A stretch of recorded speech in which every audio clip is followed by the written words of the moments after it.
Hey there, this is a quick video as a response to Ali in his latest video on atheism and basically epistemology. I'm just doing this quickly because I feel he often doesn't get the kinds of responses that he really does.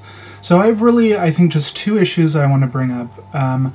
First of all, with asking for physical proof for God's existence, and secondly, whether we can rely on our intuitions. On the first issue about asking for physical proof, and he says basically that we can't ask for physical proof of something that's non-physical. Now, these points always actually kind of bug me when theists especially, but not exclusively theists, some dualists, talk about their knowledge of non-physical entities. Like in the Kalam cosmological argument, it spends all of its time trying to say that the universe can't be the product of physical causation.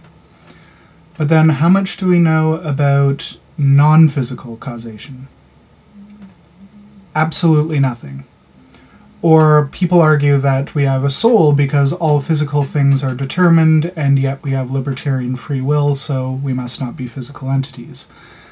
But my issue here would be saying that not only is it highly problematic to just assert that you have libertarian free will, or free will in all the relevant ways you think we do, but also, how are you sure that non-physical things aren't equally determined in the same way that physical things are? Unless they can prove that, the argument isn't convincing. So anyways, my question is addressed to your knowledge of non-physical things, and to ask, how do you know that God is non-physical? And if he is non-physical, if you know that for certain, how does he interact with the world? By either creating it or causing events to happen, things like that. Or even I could ask, how is it that you interact with God? I think prayer is a physical thing, isn't it? Why build mosques and churches and statues and physical religious symbolism if God can't see it? God apparently has no eyes. He doesn't absorb the electromagnetic spectrum in the way that your retinas do. So why do all of these things if you're not sure of the causal laws that interact between physical things and non-physical things? And if you're saying to yourself right now, Ali, that I'm mischaracterizing this, I'm not. I'm really just asking a question. If you're saying to yourself, of course God doesn't see things in the way that you and I do, then we need to know, how is it exactly that God does see these things? And how is it that you know that? So my second question is, why should we trust our pure intuition? Now, you've gone on to say that our minds are sort of developed to see intentionality in all sorts of things. This is the study of theory of mind, and you're absolutely correct. Like, children even see two dots. There's experiments done with some experiments that even I've done, where you take two dots and you have them move around a screen and get children to watch it, and they up to a certain age, they'll actually describe the movement of the dots as being one dot is chasing the other. In some experiments, it genuinely, still does to me look like one dot is chasing the other. So I think this point has been, misread by a lot of people, and I think in the comments to James, you've really clarified this. I think what you were saying isn't so much that the dots really do have intentionality. It's and that we are absolutely sure that our intuition is always right.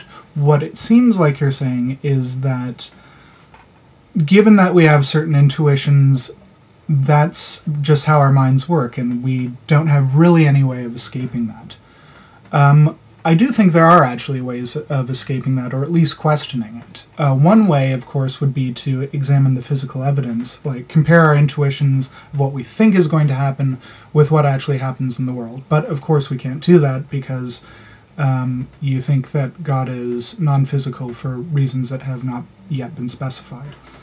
But another way would be actually to not just compare our intuitions to the world, but compare our intuitions to the intuitions of other people. And this has been the approach of the cognitive insight into religious studies for the last, I'd say, like 10 or 20 years.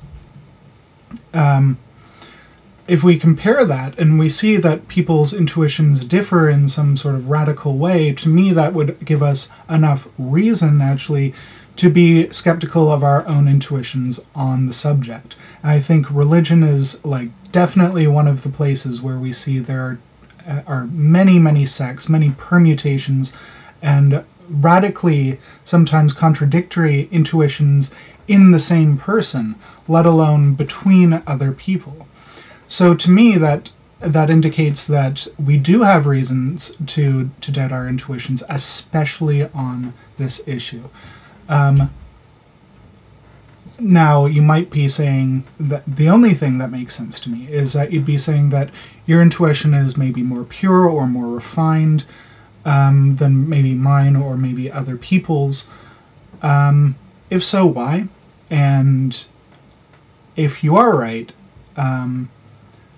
how do you know? How do you know that your intuition is more radical, has more truth-holding capabilities, more truthiness? Great video. I look forward to any response, comments. I'd love a video response. Get your thoughts more thoroughly than in a comment. But I look forward to it, Ali. Peace.